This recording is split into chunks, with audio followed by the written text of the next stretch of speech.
We're live in Bloomberg World Headquarters in New York over the next hour. Plus, we're covering stories out of Los Angeles, Washington, and Beijing. Here's what we're watching. Financial markets jolted on a sleepy December Friday as geopolitical tensions rear their heads following reports that China's Navy has seized a U.S. drone. You have risk assets heading lower while havens like gold and yen catching a bid. President Obama scheduled to hold a news conference from the White House this hour. We will bring that to you live and in full. And against this backdrop, we'll be speaking with J.P. Morgan's Jed Laskowitz and get his 2017 outlook. U.S. markets close in just under 2 hours. Let's check on where stocks are headed with Abigail Doolittle. And it is a bit of a decline from what we saw earlier on. It certainly is. We are looking at a bit of a bearish trading action here for the U.S. major averages. This in the vehicle. So joining us now from Washington with some perspective, result of the incoming president's decision to antagonize Beijing with his phone call with Taiwan's president. Well, and Bloomberg White House editor Alex Wayne. Nick, I'll start with you. From your perspective, how is Donald Trump's initial interactions, antagonism towards China going over? What has the response so far been like?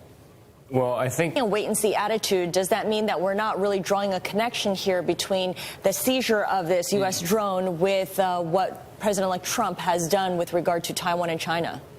Well, we have with China. I mean, did he really get into anything else between the Chinese and the U.S. relationship? Human rights, for instance, one China policy. Did that ever come up on the campaign trail, or do we know if he has a record of thinking on that? Underwater vehicle, this drone in the South China Sea, which, by the way, was in international water, so it was not in contested waters.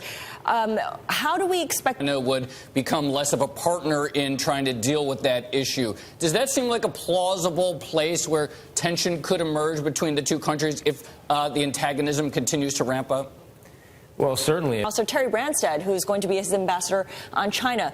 Have they given any indication on North Korea? Do they have experience in that area? Do we know anything about that? And, of course, our thanks as well as to Nick Wadhams joining us from Washington, D.C. He is our foreign policy reporter, and our White House editor, Alex Wayne. Appreciate it. What'd you miss? Rogue One, which opened in the U.S. and Canada Thursday night, is just the beginning of a long list of releases to expand the Star Wars universe. Disney projects that the movie will make as much as $140 million in this. Is that going to be back on the linear plot of the ones before, or is this another? Is it going to be another sort of side one? What you need to know for tomorrow's trading day. This is Bloomberg. Next week, yep. Not tomorrow. Next week.